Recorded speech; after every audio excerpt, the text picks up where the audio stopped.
Happy Thursday. Pre-Friday, Friday Junior, Friday Eve. All right, so we're going to do 4 minutes of cardio, then we're going to go into the pretzel stretch. So that's the one where you have a seat, you tuck one leg under, one leg goes over the top, hug that knee, hold for 20 seconds, go the other side, do the same thing. Then you're going to do the pigeon box reach through. So you grab a box, put your leg up on it sideways, and reach down to the bottom. So turn that leg to the side and reach down through to your bottom foot. 20 seconds each side. Then we're going to inchworm. We're going to open up the hamstrings, the calves, lower back, stretch it out, and then inch your way out to the top of the push-up position. Heels down, hips up. Inch your way back up. Then grab a barbell, do some front squats. Get us warmed up a little bit for the EMOM. Morning, morning. On the EMOM, this is the same as last week. We've got 9 rounds. You have 60 seconds per round. You're going to do 3 reps of deadlift, 1 hang clean, and 2 front squats. So take that bar from the ground, stand all the way up with it. That's 3 reps. Then you're going to hang clean for 1. And then you set yourself up for your front squat and work your way through that front squat for 2 reps. And then you put your bar down. All 6 reps are intended to be in a row. You can pause at any point you need to, just not with the bar resting on the ground. It's not meant for you to do 3, rest, 1, rest. It's all 6 in a row.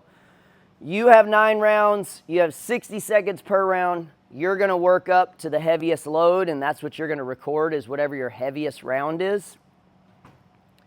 So same as last week. Then we are going to jump into the main workout. And that is 21-15-9 of sumo deadlift, high pull, and wall balls.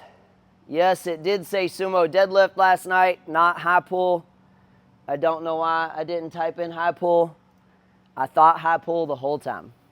But this is the sumo deadlift. High pull, sumo means your feet are turned outside your shoulders. And then you're going to grip inside your legs. And you want to keep that bar as close to your body as possible without scraping your shins.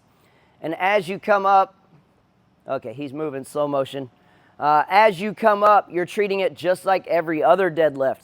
You're extending the hips, keeping your head and chest up. And at the top, you're going to explode with those hips, shrug, and pull that bar up to the collarbone height like he's doing here.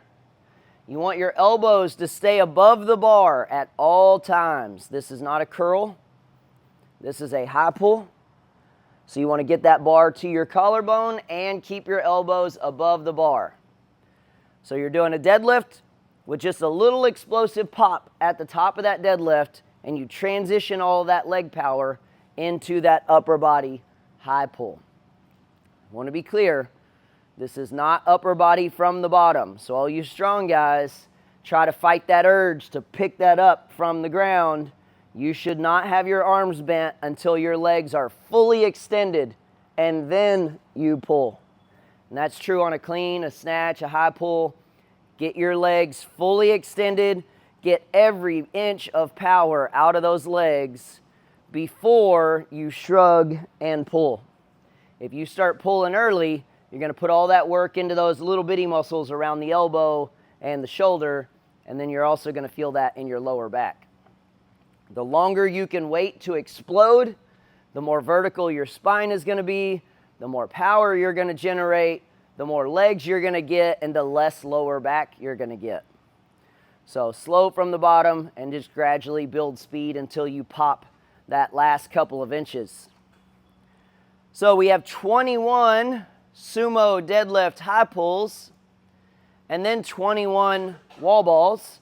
So you'll take a medicine ball, hold it in that front rack position, and you're going to full squat, come out of that squat, and same as the wall ball or the high pull idea, use your legs to generate that force, and at the very last couple inches, you explode and then press the last little bit, and you're thrusting that ball to your target. Those green boxes and longhorns, those are 9 feet. So if you hit any paint and that's green or silver, that's the 9-foot target. Everything above that is the 10-foot target. 10 foot is for men, 9 foot is for the ladies. For the weights, on sumo deadlift high pull, comp is 135.95, RX is 95.65, burn is 65.35. For those of you that are doing 35, you could take a technique bar, put 10s on the end, and that way you can still touch the ground with your weights. If you want to use an empty barbell, you can do that. You're just going to have to go down to mid-shin to make sure that you go low enough, because you won't have weights on the bar. And then on the wall ball, it's 25-20 for comp. It's a 20-pound ball for guys. On RX, 14 for the ladies, and then the burn is 14-10. Remember, that wall ball is a squat. The goal is not the ball and the wall. The goal is a squat, full depth, and then the ball to the wall. If you're just standing over there doing these things, you're just wasting time, and that's not how it was meant to be. We are trying to target the entire lower body with this workout, and it is 21-15-9, which means usually it can be done relatively quickly, depending on the difficulty of the movements and how hard it gets your lungs. I will tell you, if this is one that you think looks easy, you have a surprise coming. I do not believe there are many people that could sprint something like this, because it is a lot of legs, which means it's going to be a lot of lungs. So just work your way through it. I'm not telling you you can't try to sprint it. You're more than welcome to try. I would like to watch it. So just attack this however you want to, but even though 21-15-9 is a sprint number, the combination of these two movements is going to get a little bit nasty, so sprinting will probably blow up in your face.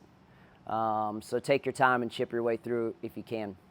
Any questions on any of that? Sweet, let's get warmed up. We've got 4 minutes of cardio. We'll see if we can get loose, work through that complex.